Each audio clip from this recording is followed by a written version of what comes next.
Welcome to the Old Man and the Three with JJ Reddick and Tommy Alter, brought to you by 342 Productions. This is episode 148. Paul George. Tommy, I was really impressed with Paul. So insightful. We talked about some high-level NBA stuff. We talked about the Clippers. We talked about coming back from injury. We talked about him teaming up with Russ and OKC, how I think the Indiana Pacers sort of changed the modern NBA. There was a lot of great basketball talk in here.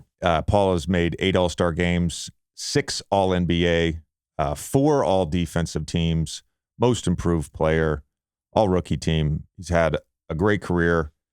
And the Clippers, looking to win the first championship in franchise history, lost last night to the Minnesota Timberwolves. They are now in 6th place.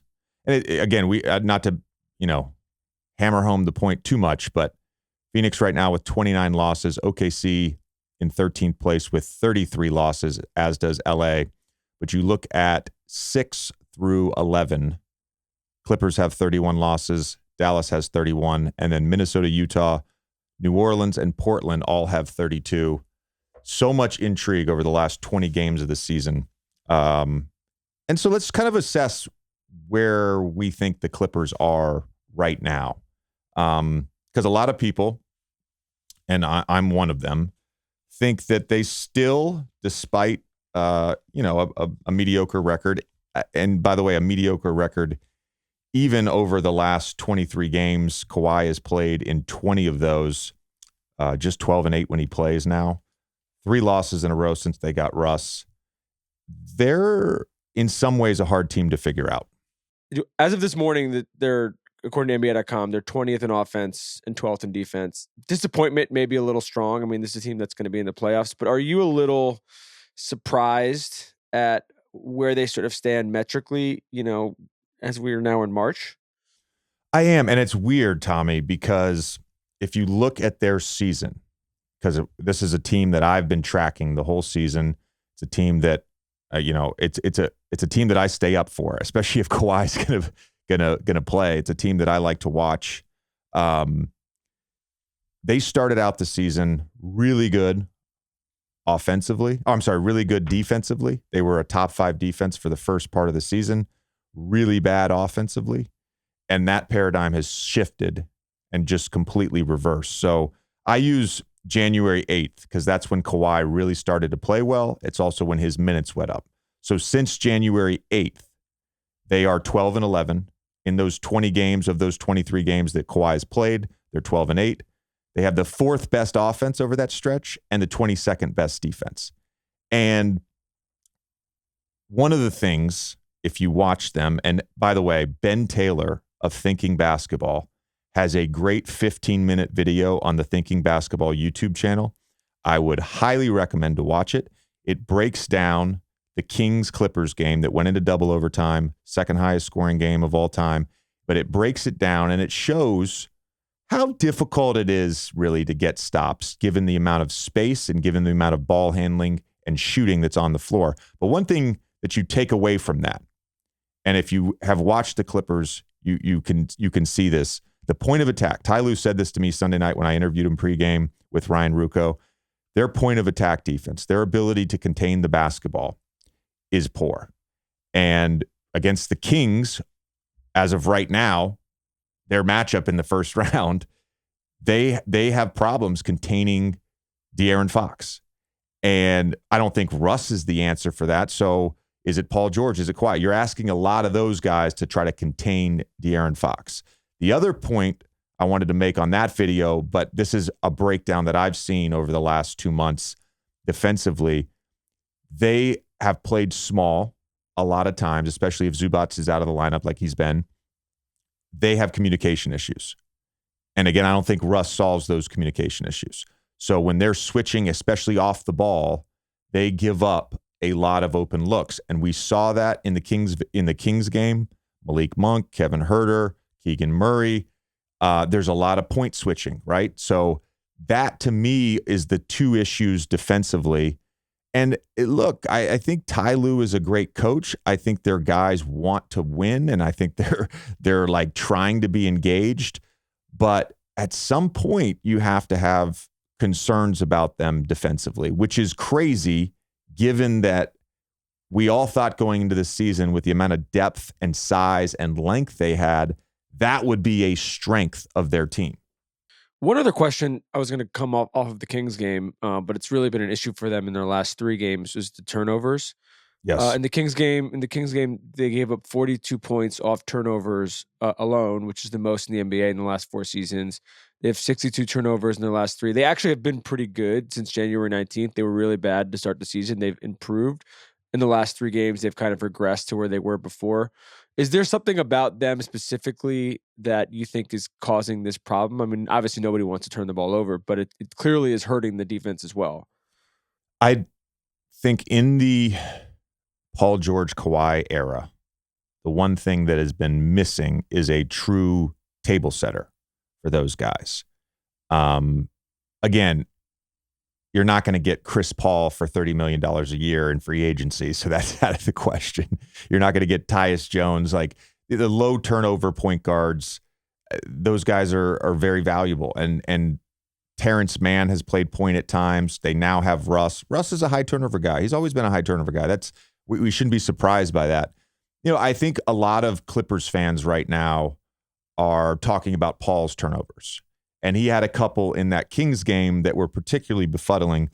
But I was looking PG over his last 17. So same date, right? That January 8th date. He's played in 17 of the 23 games. 23 a game, 6 rebounds, 5 assists, 48-38 shooting splits, 1.4 steals, 3 turnovers a game. I'm not saying that's inconsequential, but for a higher usage player, that's fairly normal. Overall, they're 18th in turnover percentage, but yeah, some of that is just not having that sort of natural point guard to get you into sets and to sort of control the game in the half court. Here's an interesting thing about the Clippers. On DraftKings Sportsbook, they have the most amount of bets to win the Western Conference, the most amount of bets, but only 3% of the money. So there's a lot of people that are taking a little bit of a, $20, $5, whatever it may be. A flyer. Yeah, but I mean, the crazy thing is they have the 3rd best odds. So the odds are not like in your favor to play small bets. The Nuggets have the most handle, the most money bet on them to win the Western Conference. And then it's Clippers at 21% of the bets. You've got the Warriors 19, Nuggets 18, Phoenix 16. That seems right to me in terms of the top 4 teams. I do find it fascinating that they have the most amount of money, the Clippers do, the most amount of money on them or most amount of bets on them to win the Western Conference, yet they're not in the top 10 for most amount of bets placed on them to win the championship. That seems very weird to me. They're 12th, despite having the 5th best odds to win the NBA championship. Where do I see them right now, Tommy? I think they're outside looking in terms of being a tier 1 team. We're going to see, hopefully tonight, it's been reported, KD is going to play tonight. Hopefully tonight we see the first version of this Phoenix Suns team. They're in 4th. Golden State, let's give them some props here. After last night's comeback win in Portland, they're now in 5th place. Reports yesterday that Steph Curry is going to be back sooner than later. All of a sudden, you're like, man, with what Phoenix did, with how Sacramento's playing, obviously Memphis, of course, Denver, those top 6 teams in the West, I mean, those series are going to be bloodbaths. Yeah, it's tough, and it seems like the Clippers. I mean, I know they added a bunch off the bench. We talked about that last week, but they just have a lot to figure out compared to some of these other teams who seem to have their identity already. I wanted to ask about Kawhi. Yeah. In particular, we talk about this with Paul, and even though they lost against the Kings, I mean his numbers were insane. What have you seen from him from the game the other night? What have you seen from him in particular over the last 2 or 3 weeks as he's rounding back into kind of like cyborg Kawhi form? What gives me hope for the Clippers, having faced off against Kawhi 3 times in the playoffs, 15 in the first round when he was with the Spurs, 19 with the Raptors. And then, of course, I was hurt with Dallas. But his Game 6 performance when they're down 3-2 in Dallas and Texas had different protocols for fans in stadiums. That was a full 21,000 raucous crowd that night. And he went 18 of 25 for 44 points. So what gives me hope for the Clippers is that you have a two-time finals MVP who is peaking. Look, I think all the numbers are great with Kawhi, 28 points a game, 52% from three, or 52% from the field, 49%. Floor game, great. Over the last 37 minutes a game. The fact that he played Friday night, played 46 minutes, comes back, has a great game in Denver, plays more minutes last night. Like, to me, how they've managed him, they've put him in a position now to be peaking in the playoffs. The one guy that, is intriguing to me, and I mentioned him, is Terrence Mann. And one of the things that Ty Lue told us before the game, and this was not like for private, so I'm not sharing something that he probably hasn't already said to the Clippers media, is that once they got Russ and they got Bones Highland, they got Eric Gordon, they got Mason Plumlee, his thinking for this stretch coming out of All-Star break is to tinker a little bit with rotations and try to figure out what he's got. My hope is that Terrence Mann doesn't get lost in the shuffle, and we don't see 15-minute games from Terrence Mann down the stretch and in the playoffs, because I think he's very valuable defensively, and I also think with the way he shot the ball lately, he's another floor spacer. Which look, that's not Russ's game. I think Russ has been great so far for them in the 3 games. The 9 assists particularly stand out. Again, high turnover guy. He's got 4.3 turnovers in the 3 games. But they've got some things to figure out. What I think they don't have to figure out is Kawhi. That to me is very clear. I remember after that game, we didn't have time to talk about this with Paul. After that game, the game 6 in Dallas, you were like, that's Michael Jordan. I said that the Toronto year too. Early in the season. So he goes from San Antonio. He's coming off that injury where he was out a long time. And he goes and, they're load managing him in San Antonio or whatever. And early in that season, I was texting a buddy who works for a team in the NBA, and we were like, is Kawhi, in terms of the mid-range precision, the way he gets to his spots, his post-game, it's the closest thing. I mean, of course, Kobe, but it's the closest thing in current players, I think, to Michael Jordan, that mid-range area.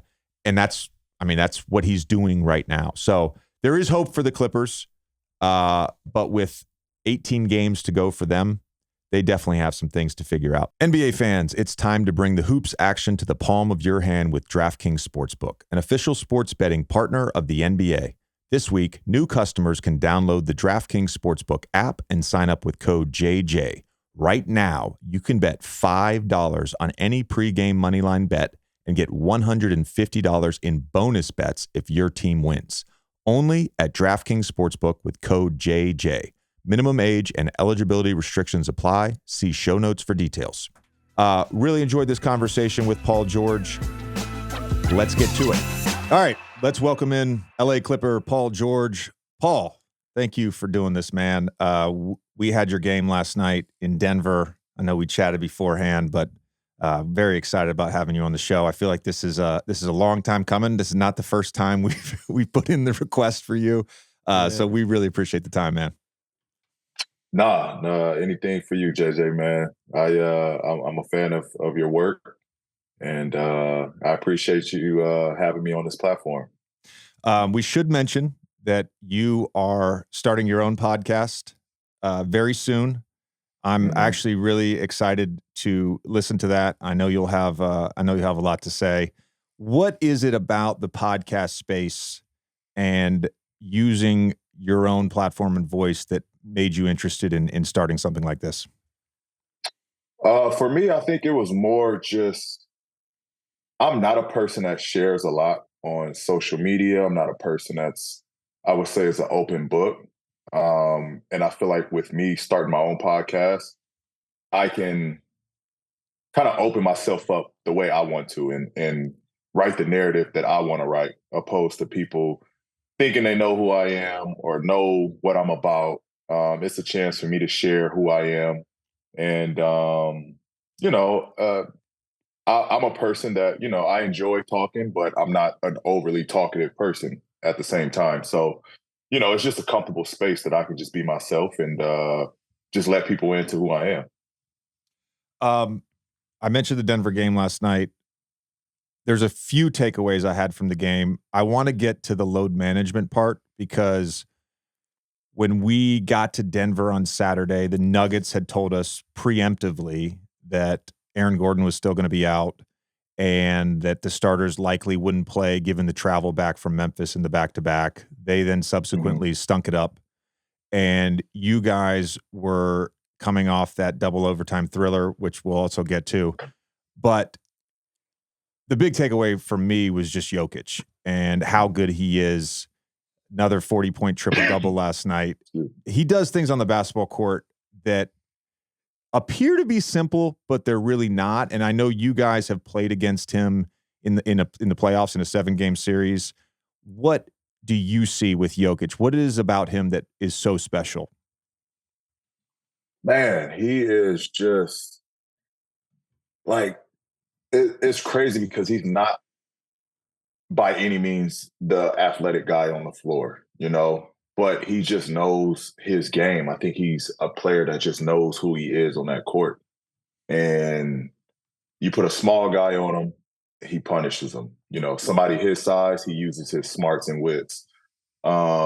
It's just it's a tough matchup, and it's one that we failed to figure out so far. Um, but it was blown. I was blown away because I have quick hands, and like some of the passes that they were throwing to him, they were kind of out of his range, but the way that he could tip it and get it back to himself, those are usually steals, on anybody else. If that ball is thrown outside of your area, I'm getting it. And the way that he can just quick tip it and get it right back and go right up with it, and he gets up, pretty quick for a guy that's not athletic. Like his second jump, he's right back on the play. So he's just a tough cover. And like we tried everything from switching to putting myself, Kawhi on him to having Mace guard him. Like it was, we had no answer for him yesterday. In watching the game, obviously Mason guarded him quite a bit, but at times Nico was on him, you guarded him, Kawhi guarded him, and so a lot of the strategy was around fronting, and that was something I noticed as well on those lob passes over the top. And you guys got a couple of them that were sort of underthrown, but the lob Mm-hmm. passes over the top, it with your guys' length, it seemed like you were going to get the basketball, and he's just able to sort of corral everything within his space. That Dwight was way more athletic than him, but the player that I relate that to, because I played with Dwight, was just Mm-hmm. his ability to grab a basketball that was outside of everyone else's space. Like the normal amount of space that a player can cover and get a basketball, Dwight was as good as anyone at getting something outside his space, and Jokic does that. The other thing I loved at the end of the game, so obviously Murray has the basketball, and you guys put Kawhi on him. You Mm-hmm. were guarding Jamal, and they were running up another pick and roll. So a lot of times it was Eric Gordon's guy late game to get the Mm-hmm. first switch, and then they'd run the second pick and roll with Jokic to get Eric Gordon on him. And it's that Mm-hmm. like game of chess at the end of the game that I find so interesting. The manipulation of matchups, and everybody does it, but that's the part of the game to me right now that is like really exciting. Yeah, I mean, because like you said, it's chess, and so like we were doing it on our end. We found like if Murray or KCP was going to guard me and Gordon was going to be on Kawhi, well then I'll set the screen, put Kawhi on the block with a smaller player on him, like KCP or Jamal Murray or Bruce Brown. Like we'll go at him that way as well. But it's just, it's what the game turned into, especially with a bunch of guys or a bunch of teams that are going towards the switching lineups. Because it's just so hard. Like it's hard to be in coverage with the way the game is played now and how well teams shoot. You try to keep out of rotations as much as possible. And so, like, yeah, what Coach Malone did over there was smart, trying to get EG into the action to free up, Because we know where the ball is going. We know what's going to happen. And he's so good in the middle of the floor. I think that's why it's so tough with Philly as well. You put Joel Embiid in the middle of the floor, and now you can't double or you can't, he can see all of that. You know what I mean? When he's facing at the elbow or facing at the foul line, it's impossible to bring a double. Yeah. No double. You can't double from right there. And so it's just, you're at his mercy at that point. Paul, JJ and I have talked about this once. Are you surprised at all at the level of parity in the West? Not really, because like the young teams are they're not the young teams anymore. Like they've gotten better. They're experienced now.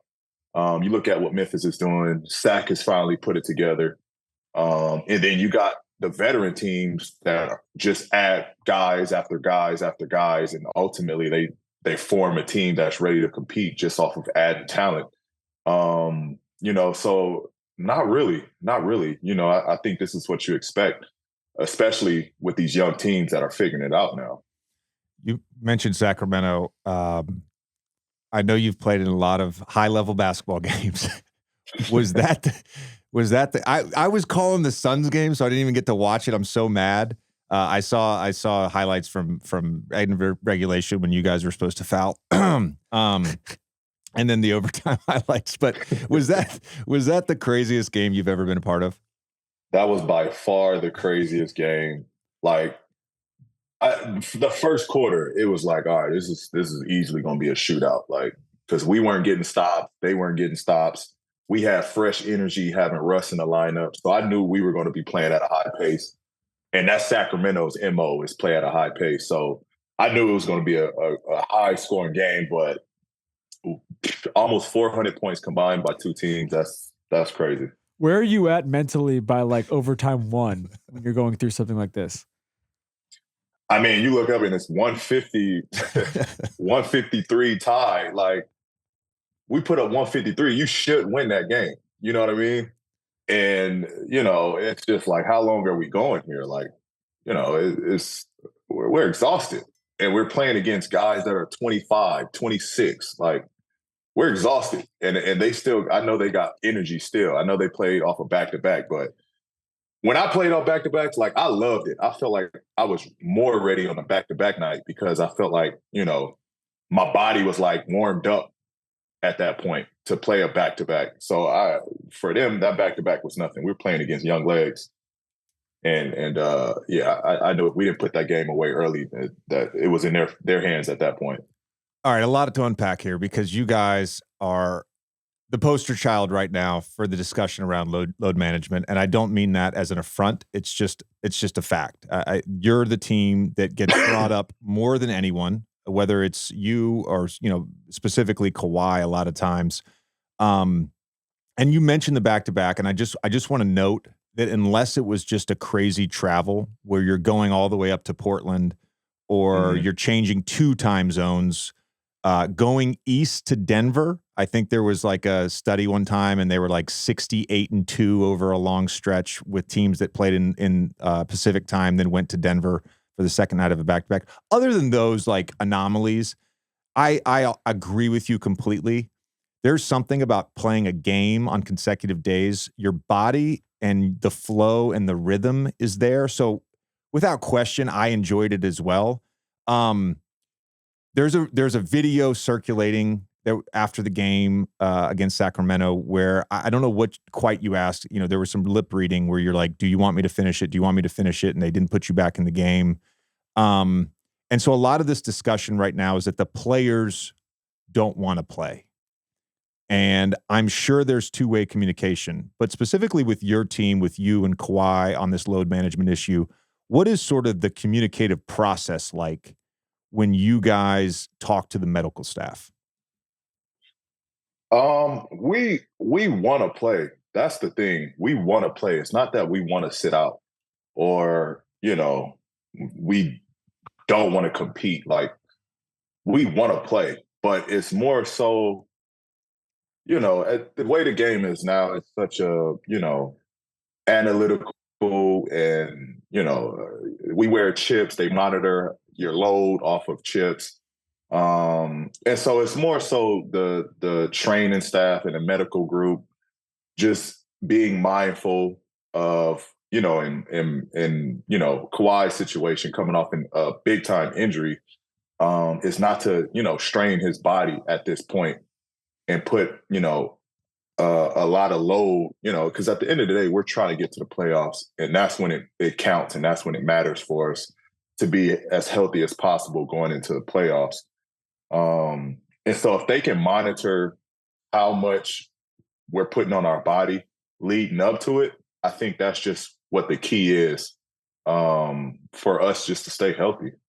Yeah, I think Nate Jones, who works with Dame, has had some pretty strong takes on Twitter. I think he is thoughtful and intelligent about this. I don't think he's trying to get a rile out of people, but I tend to agree with him. I was talking with Richard Jefferson about this as well. And your perspective on this, I think, is important and unique given your serious injury that you had as well. And when you came into the league, when I came into the league. And one of the points that Nate makes, and one of the points that RJ and I talked about, is the culture that has been created by teams, not players, around load management. And I think that is getting lost right now in the nuance, because whether it's me, like you just said with yourself, like there are times where you feel like I shouldn't be on a minutes restriction. I should be able to play in this game. And a team will for me, it was always like, hey, you're running hot. We got to figure out a game to sit you out. And as an older player that didn't grow up in that culture, it was very easy for me to sort of be like, no, I'm going to play, or okay, I won't fight you on this one or whatever. But for a young player coming in now, that's the only thing they know is this culture around body monitoring, load monitoring, and that was not done by the players. I think it starts off like when I first came in the league, and you came in the league a lot longer than I did. Not trying to age you at all, JJ. Sorry. But the older we get, just first of all, Paul, the older you and I get, the closer you are in age to me. You realize that, right? That's true. That is true. But when I came in the league, and I went to a blue collar team that worked extremely hard. That was like the norm, like practicing hard. The 2-a-days on training camp, like that was just like that was the norm to me, and I enjoyed it and I loved it because it helped prepare me mentally. It helped prepare me physically. Like it prepared my body for what was to come in a long season. And I think now they're like teams don't really practice. We're not getting up and down. There's just it's a lost art when it comes to that hard practicing. And I think that's why there's so many injuries that's going on, because guys that have a high load day and then a completely off day and then a high load day. Back then it was you practice hard, you got a game. You practice hard, you got a game. Then you might have a day off. Then you come right back to it. So I feel like your body just built the callus and that you were prepared for a long and rough season, to where injuries there wasn't that many injuries. There wasn't time to take a load off because you felt good to play. You know what I mean? And I think now it's just it's tough. It's tough because it's almost the reverse. They think by giving us time off, it's helped managing our bodies. But in honesty, I think it's just making us weaker as players without putting that load and strain to our bodies. One other thing I want to note on that, because I think it's a great point in terms of the practice load then leading to the game. And you've played now 2 seasons. This is your second season since I retired. So you've experienced this new schedule.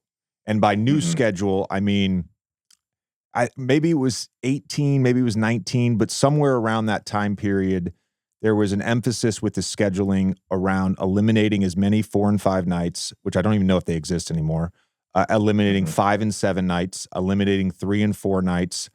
And on paper, I think it sounds great. I really do. I like that idea. The problem is, prior to them changing that, you would play 5 and 7, and maybe you finish on a Monday. you probably wouldn't play again till Friday. There was time to recover from nagging injuries. I can remember with Doc, Doc was great about giving us days off when we needed them. And we would have a Monday game in LA and not play again till Saturday, let's say. And he'd say, I'll see you guys Thursday. And we would go in knowing Thursday and Friday are going to be hard practices. But now I get a little break here to recover. And you go in the gym, maybe you do your maintenance work, maybe you do your training table work, maybe you get your shots. But there was time. And now with the current schedule, it feels like it's game, day off. There's no long breaks during the season where you have multiple days. I can't remember if it was T. Lou, but I know it was one of the coaches over this weekend. They said to me, they're like, we haven't had a 2-day break between games in over 7 weeks. All-Star aside, it was back to like December before there was a 2-day break between games. Do you sense that sort of lack of longer time between games? Yeah.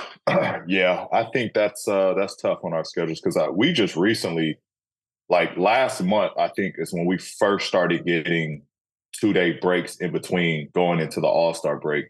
But before then, we were every other day, if not a back-to-back. And like it's no, like I don't want to say it's, Clippers' fault or like I'm not saying that T. Lou doesn't practice us, but it is hard based off of our schedule of playing every other day to get good practice days in on that note, you know what I mean? So yeah, it's just the way the scheduling is. Like they made it not so many games in a week span, but we're still every other day, which is, I almost would do more games in the front and then get a little break because those breaks, like as much as it is physically, it's a good mental to get away from the game for like 2 days 100%. and then come back, and know, all right, now we got another stretch. And that was the way we looked at it as in Indiana. Like, all right, let's win this 5 out of 7. We got 2 days to recoup. And then let's target this next week. Let's target this, 4 out of 6 this week. You know what I mean? And it's a different game, man. We're adjusting to it and we're trying to figure it out. But I think it is a different game from what we used to play. You've been on now 3 different playoff teams. Do you feel like there's a sweet spot in terms of the on the court chemistry? In terms of like, do you guys have to play for a certain amount of time together and then it becomes they can set up a rhythm like that? I mean, I think this is the obvious challenge. You've an incredibly talented team now, but a lot of guys have not played very much together. And so it's just figuring it out on the fly heading into April and May. There's a sweet spot. And again, it goes back to the practice. You know what I mean? I think that's where you work the kinks out and you expedite the process when you're on the floor with each other is through practice. But again, it's a tough job on T. Lou, man. We got new pieces, new guys added to the lineup, so he's still trying to figure out who works well, what's good in the rotations, and what's the best lineup to close, what's the best to start. Like he's working through a lot of stuff. But I think again, it comes down to that practice time, like learning each other through practice, being on the same page, to where when it gets in the game, it's easy. Like I know what you're going to do, I know where you're going to be at. I know what you're looking for. So I think that sweet spot comes from, that time that you can get together on off days. We have mentioned Kawhi a couple times recently on the podcast. And I know this morning, one of the points that I made was how impressive it was. Well, at least I was impressed that coming off that double overtime game, where both you and him played heavy minutes and he played 46. You guys were in the lineup on Sunday. And again, the expectation, like I said at the beginning of this show, is the expectation was you guys would probably, rest. And with Kawhi specifically, over his last 19 games played, the stats are great, but to me, it's the 37 minutes a game. And you've been around him now. This is your 4th season together. Obviously, he was hurt for an entire season, but when he's at his best, like he has been in this stretch, people talk about him being a robot because of the personality he portrays in the media. Mm-hmm. But to me, he's almost like a surgeon. There's such a precision. There's no wasted movement. There's never any wasted dribble. What do you see as his teammate, someone who has guarded him as a competitor? What is Kawhi at his best?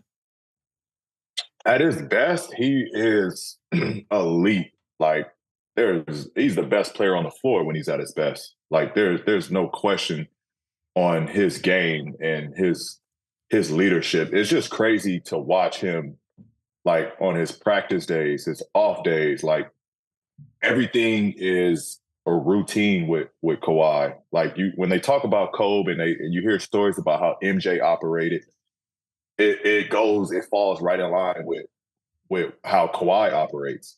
Like, he'll go through a move and he'll make this basket 10 times. And then it's a progression from there. It's a counter from there. And then he'll go through that 10 times. And then it's a counter from there.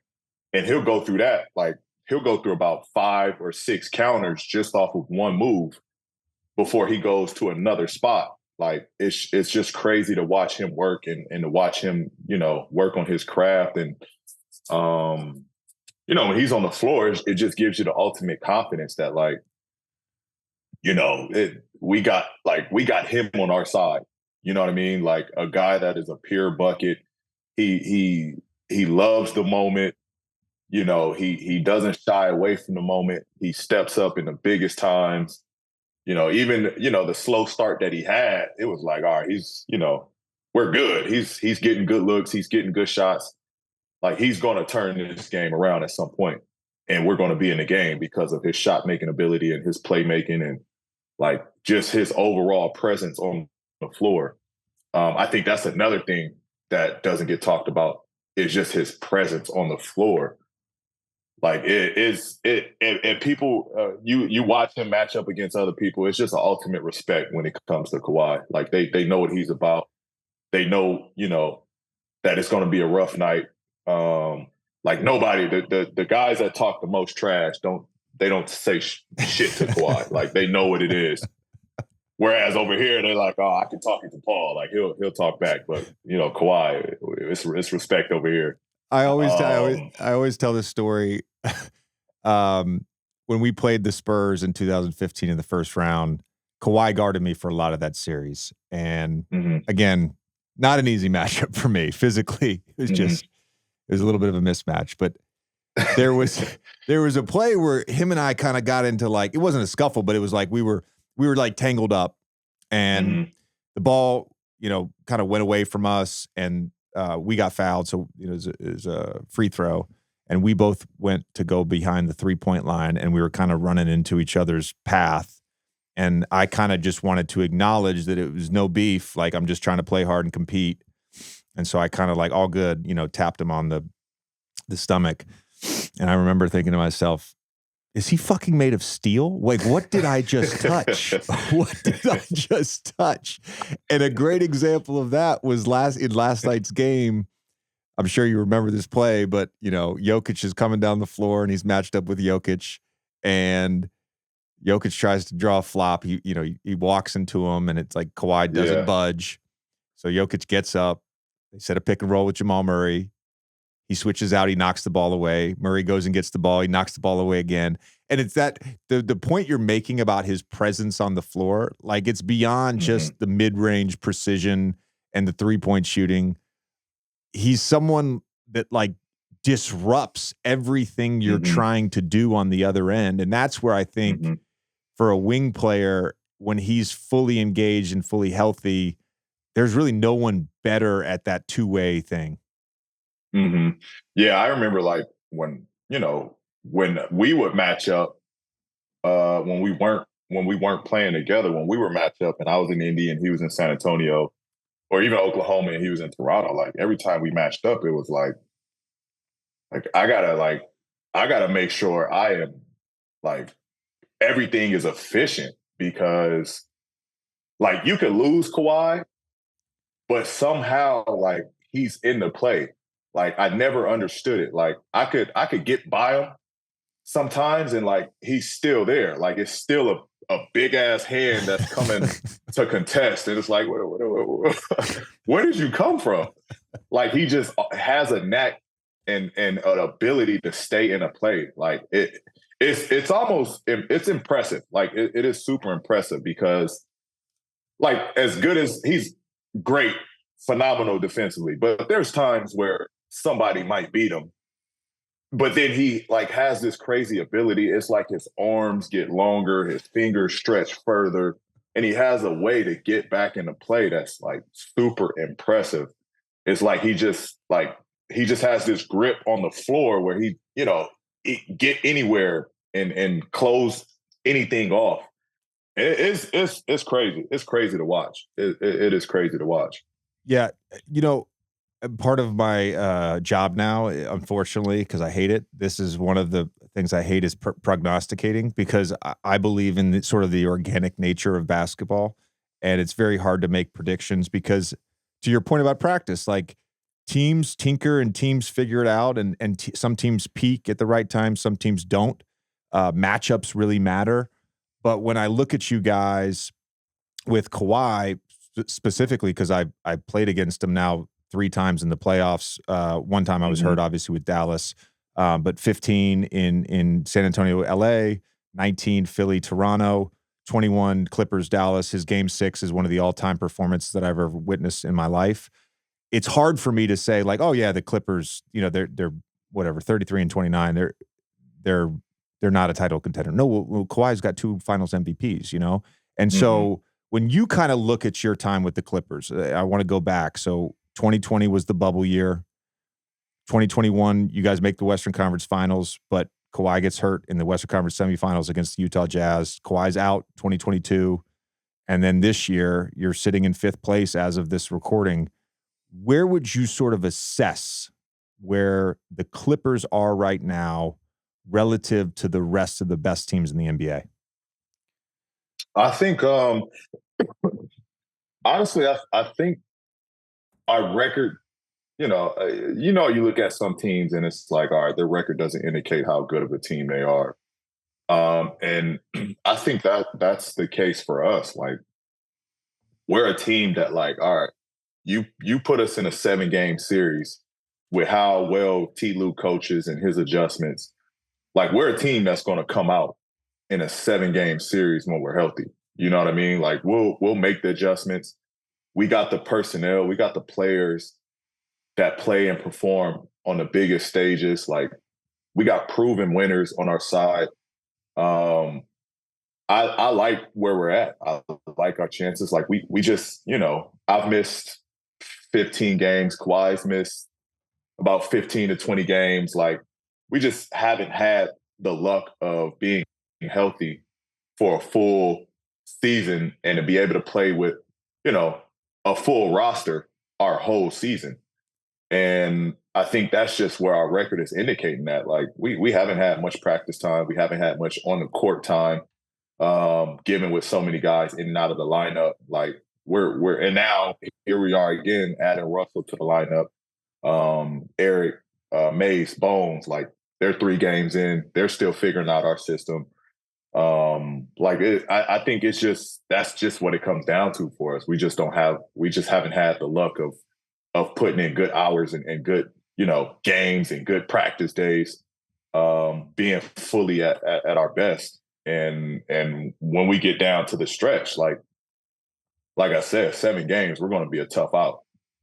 Paul, I wanted to go back for a second. I was looking this up today. Why were you not the number 1 or top 5 recruit in the country when you were in high school, based on just how obviously gifted you were at that age? I was under the radar. I didn't play AAU really until going into my senior year. Like, that senior summer is when I really stepped onto the AAU scene. And I went to school in Palmdale. It's a little city outside LA. Nobody really knows about it. Super small. And again, I was just one of those players that was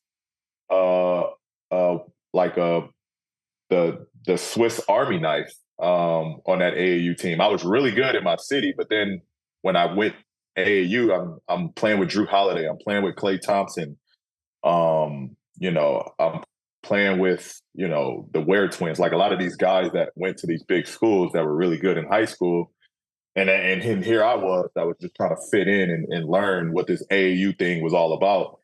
And so I was just a late bloomer. Like, honestly, that's just what it came down to. I was a late bloomer, trying to learn and figure out how do I match up with these guys that are like, top 10 in the country or top 5 in California. Like, how do I match up with these guys? And so it was a learning, like it was definitely a learning experience for me. I I don't want to characterize you as a late bloomer in the NBA because that's not, but I do remember in 2012, the lockout year, we played you guys in the first round and you were in Indy, I was in Orlando, and there was some possessions that I had to guard you. And generally, like, you would just post me up and shoot a turnaround jumper and you either made it or you missed it. I mean, and then Stan was like, all right, I'm gonna mimic JJ's minutes with Leandro Barbrosa's minutes, So it was like, all right, that's fine. But I do remember there was a possession. It was during a free throw or coming out of a timeout or something where I asked you a question and you were just like, man, I need to have the ball in my hands more. And I was like, okay. And everyone in Indy was so high on you, and everyone around the league was like, oh, this guy's going to be really good. And to me, I think what has been impressive about your growth, and honestly, what is sort of untapped, or tapped all of your potential, is your ball handling. And that's such an underrated part of your game. I don't know if you had that at Fresno State. I don't know if you had that in college. I'm not even sure if you had it in your rookie year because I don't know if they gave you the opportunity to do it. But that's the part of your game where you became very difficult to guard when you tighten your handle. Mm-hmm. Yeah, it was everything I had to learn. Like, as a kid, I was just starting out to play, like, organized basketball. And I was the tallest kid. And it used to kill me inside that they would put me in the post. And I always saw myself as being a guard. Like, I would watch Kobe, I would watch T-Mac, I would watch, all the long wings and watch how they operated on the perimeter. And I was like, man, that's who I am. That's who I want to be. Like, I want to be a guard. I want to be a wing. I want to, like, there's value in my size and to be able to handle it. So early on, like in Indiana, and again, I wasn't a defender. Like, defense was, I would say, the last part that came to me as a player. I wasn't good defensively.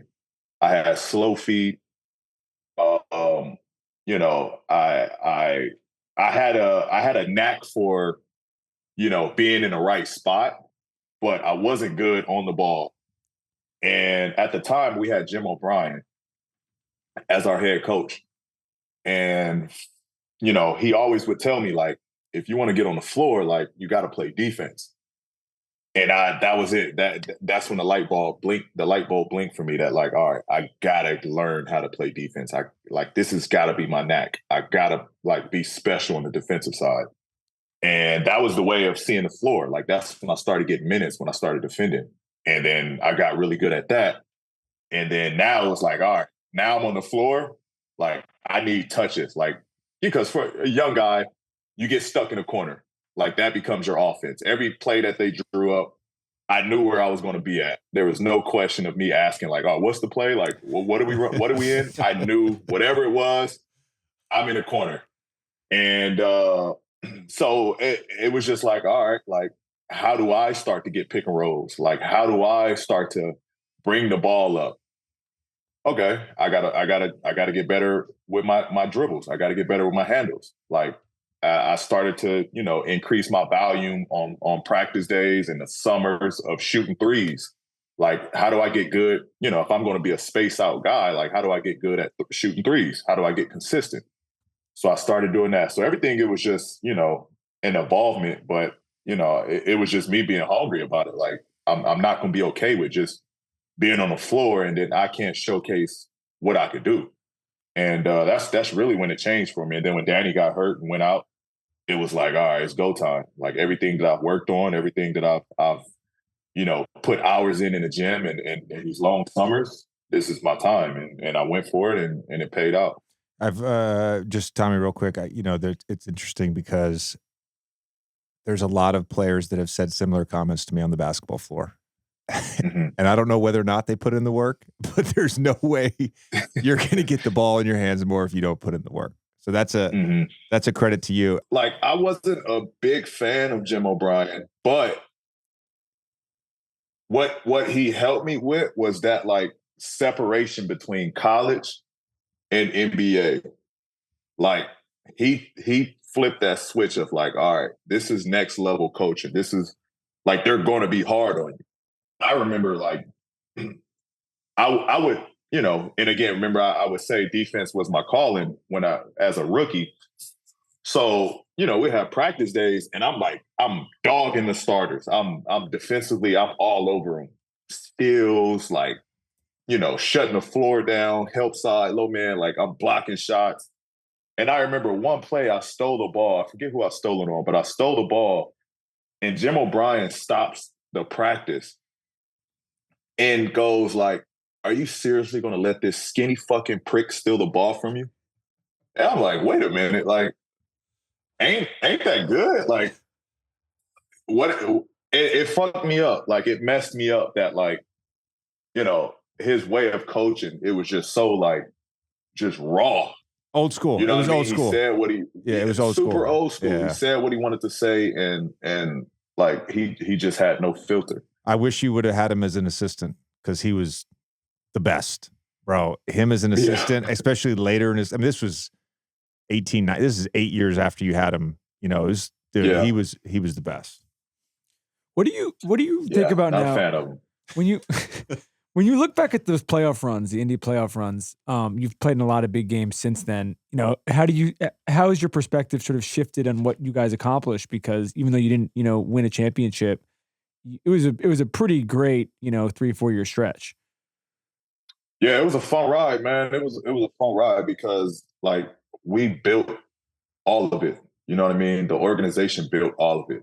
They drafted those guys and then they brought in the leadership that we needed in David West and George Hill. Like they brought in the other pieces that we needed, but for the most part, it was built. Danny was drafted there. Roy was drafted there. I was drafted there. Lance was drafted there.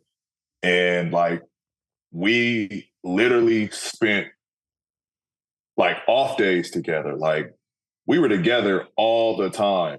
And I think that's like the greatest thing. I've never been on a team since that's been that close where we were, we have a dinner and you could pretty much guess how many was going to be. And it was going to be about 10 of us there. Like on any given night, we have a team dinner. It was going to be about 10 guys at that dinner. Like that's how close we were. And it showed on the court. We weren't the most talented, but because we were so close, because we spent hours in the gym practicing, learning together, like we were on a string. We knew what everybody was going to do. We knew, all right, I can be aggressive. Like going into it, me on the perimeter, I knew I can be aggressive and I knew that I can be a playmaker because Roy was going to be there every time. Roy was going to be low man. He was going to protect the paint, be at the rim every time. You know what I mean? Roy knew he could be up in pick and rolls because I was going to fight over those screens as hard as I could every time. So it was just like, that group that was there, like we just trusted each other. And we literally like brought the best out of everyone. I don't know when you guys switched. I know by 2014, my first year with the Clippers, that you had switched to heavy drop coverage. But in some ways, I feel like those teams, because of your defensive success, changed the modern NBA. And I really mean that because for the first 7-8 years of my career, the 5-man, more often than not, and certainly teams would play 5-men back in pick and roll coverage, but not to the extent that you guys eventually did with Roy. But more often than not, teams would have the 5-man up, especially if you were, guarding anybody that could shoot off the dribble. You had the 5-man up and pick and roll, and then you relied heavily on the low man. If it's a spread pick and roll, you'd bring the guy over. He would bump the roller at the nail, but the roller would always get behind the defense. And then you guys started basically in pick and roll, Roy all the way in the back. That's how everybody plays now. And I even remember like it was my first year with the Clippers. We played you guys on a road trip. And I remember just coming off pick and rolls and dribble handoffs, feeling like I was wide open. And I shot 4 for 18 that game. Like, because teams have taught it better, whether it's snaking or putting somebody in jail. Like, nobody was teaching that back then. And so you'd come off and you'd kind of get in this no man's land of like, oh, I can't get all the way to the rim. And I've surpassed, the pull-up jumper. So I'm taking these tough leaners or these tough floaters, and you've got you and Lance and George, all these guys, bigger, stronger, longer guys. And I really do believe that, like, when you guys made that switch and put Roy in heavy drops, like, that changed how everybody guarded in the NBA. Yeah, and we, like, back then you could be physical too. You know what I mean? You could be physical. We would jump into, whether it was coming off a DHO or a pin down, like, we were physical getting through that screen. And so it helped Roy kind of be back because, 9 times out of 10, we were getting over that screen or getting through that screen. And so he never had to be up. Yeah, I mean, that was our coverage, man. That was our coverage. Keep Roy in the hole. He'll protect everything. And, at that point, like, teams, it was starting to get to that analytical game where, like, layups or threes and mid-range was like, we'll take it. You shoot a mid-range, we'll take it because we're going to rear view contest. And that's a hard shot to make when you're flying off a screen. And now you got to slow down to get balance. And then you got a guy chasing you from behind. So you're trying to see where is he coming from. And now you're trying to lock back onto the rim. That's a tough shot to make. And so that was that's what we were like forcing guys to do. Like, if you're going to be comfortable here, it's just going to be a long night. Like, we're willing to lose that way if you make shots in this range right here. But that's the shot that we're going to give you. We didn't make the change in LA till 2016, which was my 3rd year there. And it was so foreign to me because with Dwight, and some of it was just Dwight was so mobile, we always had him up, and DeAndre was the same way. And so we just relied on that backside, low man, the nail guy, whatever. Even with strong side pick and rolls, we didn't always ice, so you'd get that corner bump. And for me, is, when I would guard like a CJ McCollum and he's coming off and he's shooting floaters in mid-range, like, it was a foreign thing. And it was hard for me to trust, when you're guarding CJ and he's hitting shots, like, it's a hard thing to trust. Did you guys initially, I know you mentioned the physicality and you guys were able to get through, but initially, was there any, like, turning back to the coaching staff every time somebody hit a mid-range pull-up? Because for our team that first year, it was like everybody, and now everybody runs it, but it was initially a little bit hard to sort of justify in the moment. Whereas when you look at the analytics, you're like, okay, now it makes sense. Yeah, to be honest, there wasn't many teams that burnt us on that.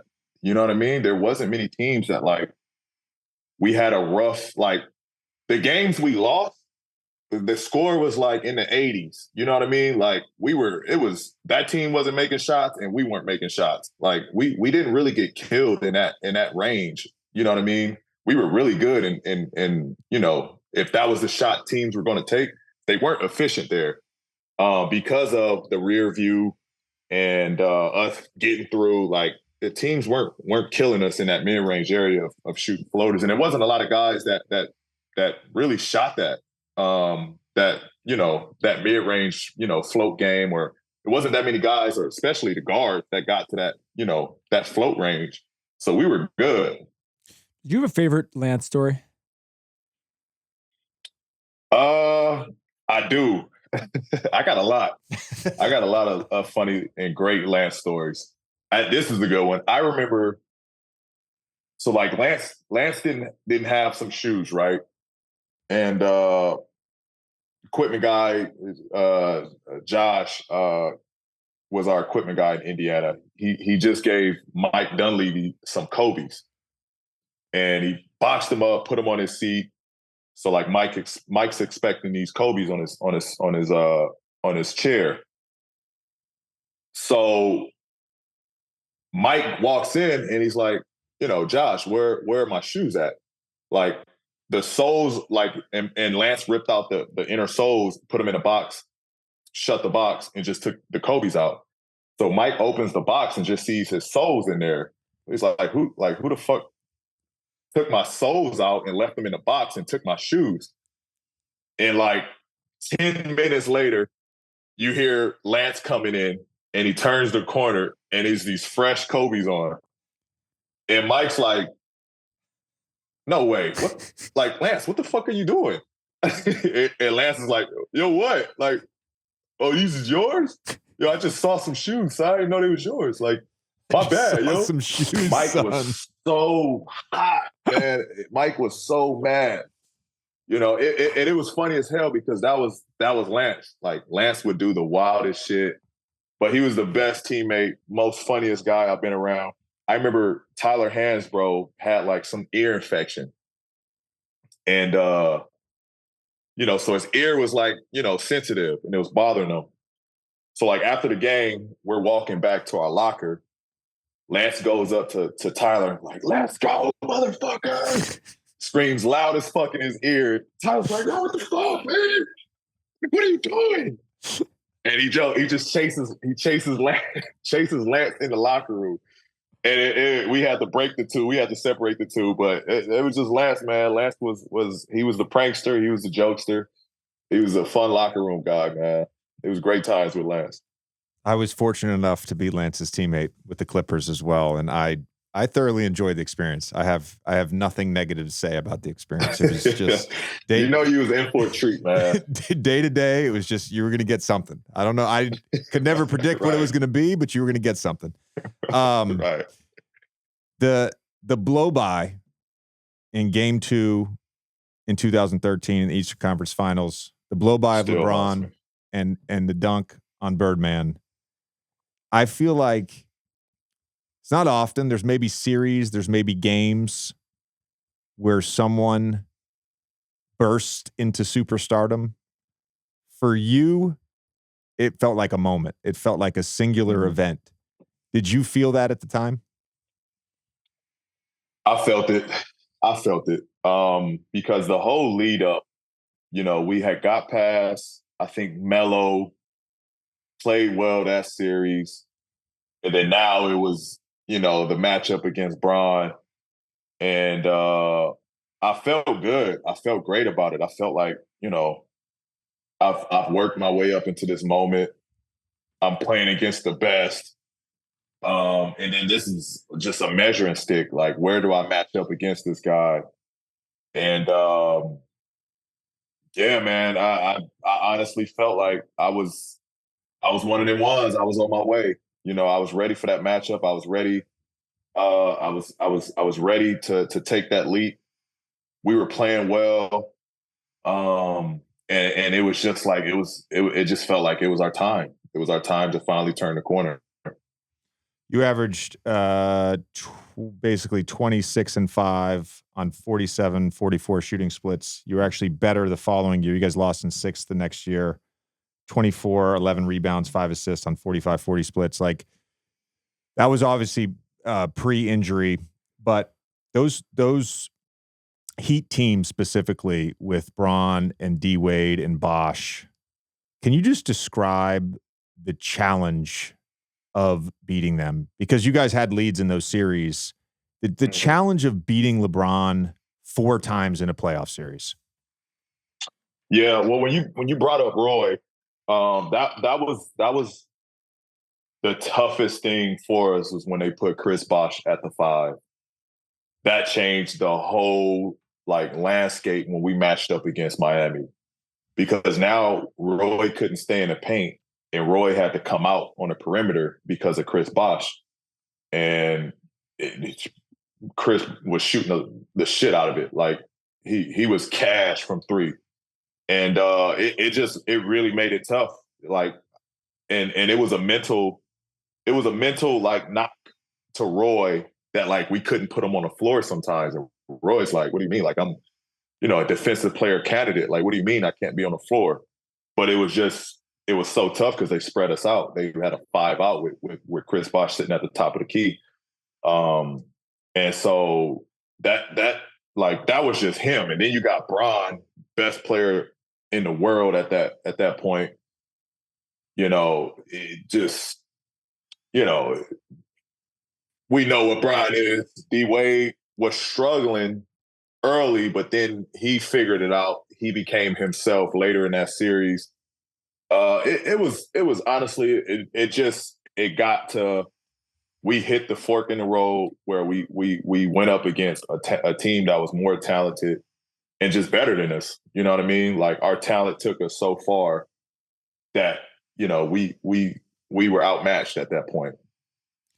So I wanted to ask about OKC for a second because, you had in those 2 years, you had some incredible individual performances and we can, run through a few of them. But when you're thinking about just the playoffs in general, even like you guys getting ready for, hopefully a deep playoff run this year, what do you think the X factor in terms of winning in the playoffs is? Because there's only so much you as an individual can do. There's only so much you could do in Indy, and there's almost only so much you could do there. Like, it's tough. I think you need those guys. I think your bench becomes extremely important. Like the bench is the X factor in playoffs. They become extremely important in the playoffs because in the playoffs, the top guys, your go-to guys, your elite guys, for the most part, they're going to be consistent. They're going to win the games. Like that's what they're paid for. But you need that 6th man, that 7th man to win you a game or win, you know what I mean?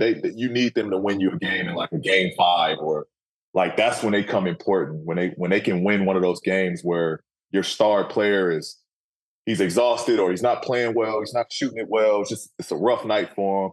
Like that's where that bench comes into play. And those are the X factors, to be honest. Like those guys that can go out and win you a game in a series that gets you past, you know what I mean? That moves you on. So you need those guys, and that's what I like about what we got over here. Like we got a couple of those guys that can win us a series or win us a game in a series. But to your question, like I think that's just what it comes down to because everybody knows what you're doing. There's no tricks. There's no cheats. It comes down to both teams dueling it out. We know their X's and O's. They know our X's and O's. It's just about, we got to run our shit crisp. They got to run their shit crisp. The stars are gonna show up. They're gonna show out. But you need those, 6th, 7th, 8th man on the roster to perform at a high level on it doesn't have to be a nightly basis, but they got to come through on one of those occasions to win you a game. I agree with you on that. I want to add on just my sort of perspective or thoughts on winning the playoffs. A lot of times it comes down to, do you have the best player in the series? Then obviously, is your best player playing at his peak? And to your point about the bench, sometimes to me, at least in my experience, can your bench or can a key substitution, i.e. the 10 minutes your best player doesn't play, can you not lose those 10 minutes by 8 points?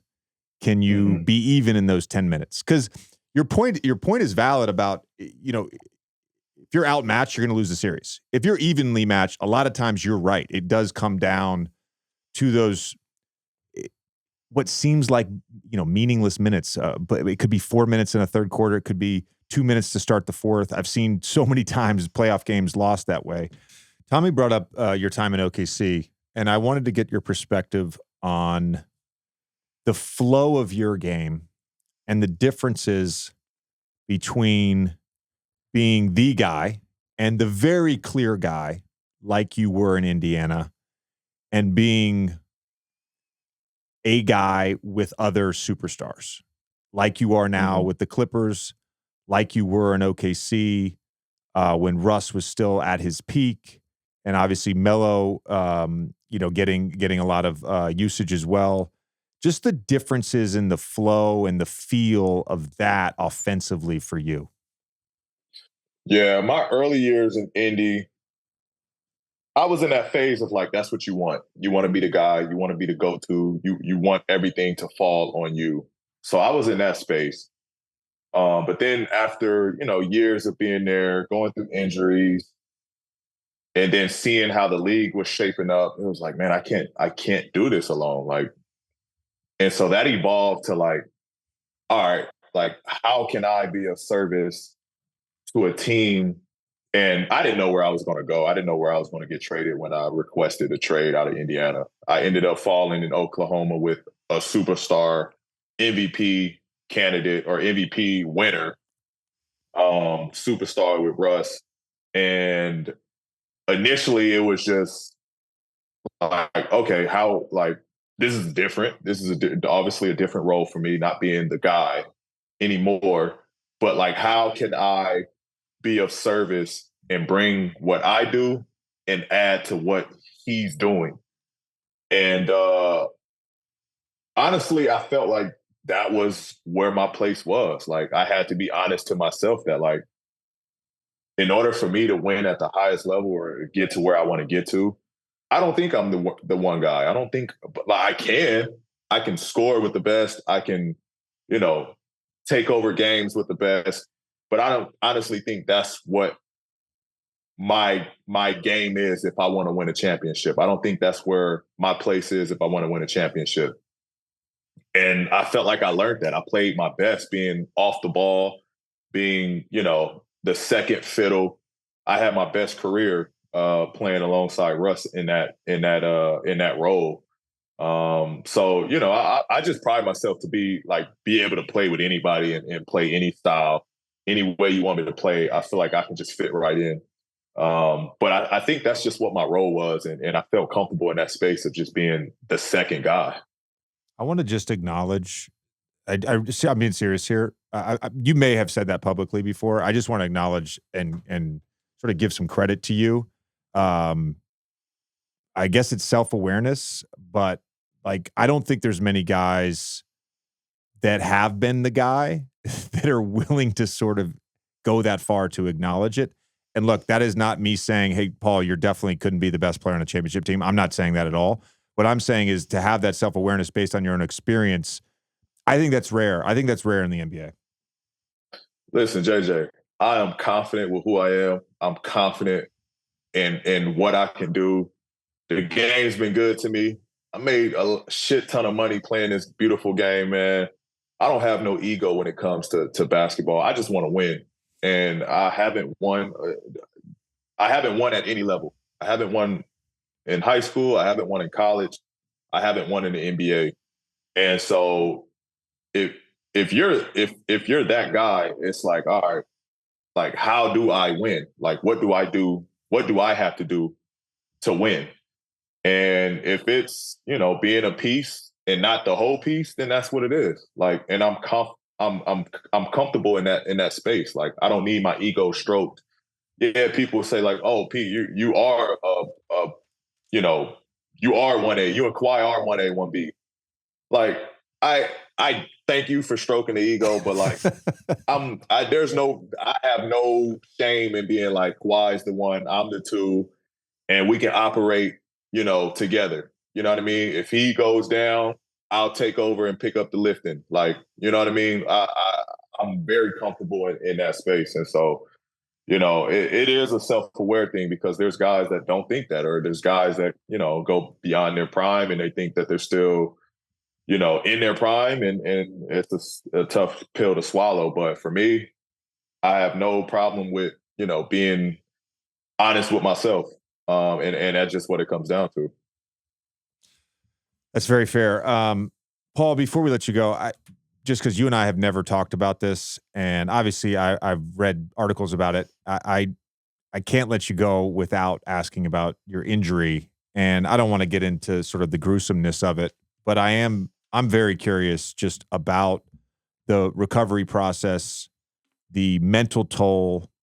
I was thinking about any injury I never had major injuries, but any injury I came back to is like really about just making small goals Whether it was like a 3-week hamstring injury or a 6-month back injury. It was just about making small goals. But when you're coming back from something like that, the approach, and to your credit, you got hurt in August and you were playing by the end of the following season.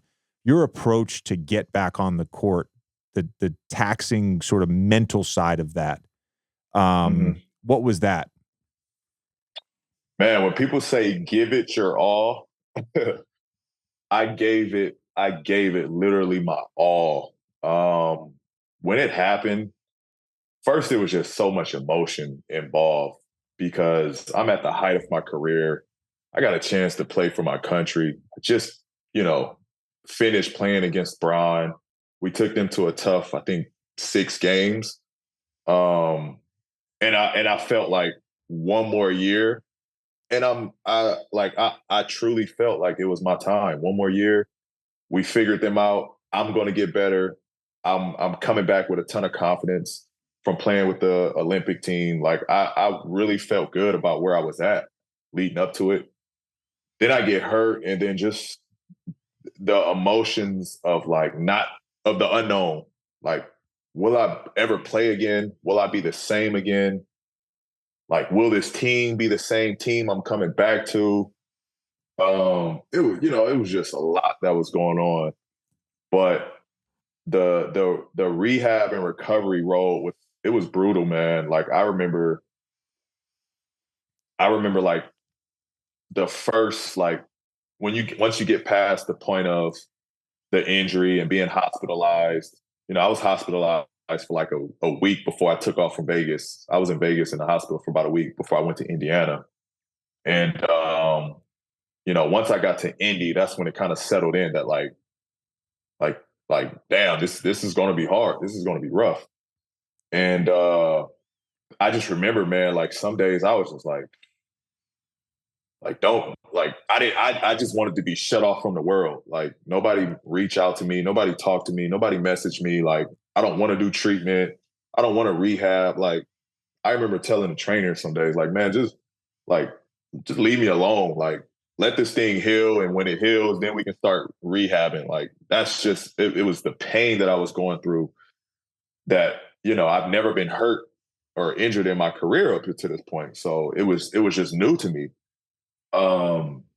And like, I literally just had to tackle every day. Like, and I would check out because it just became like every day like was the same day. It was just tedious work. Like literally doing the same thing for a month, same schedule, same time I had to be in, like same workouts I was doing, same treatment I was doing.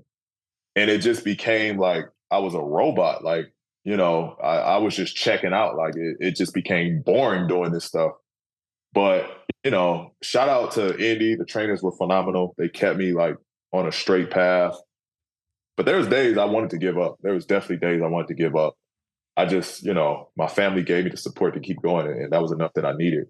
But it was tough, man. It was one of the hardest things I ever went through in my life. The monotony of rehab from any injury and a prolonged recovery process. That's I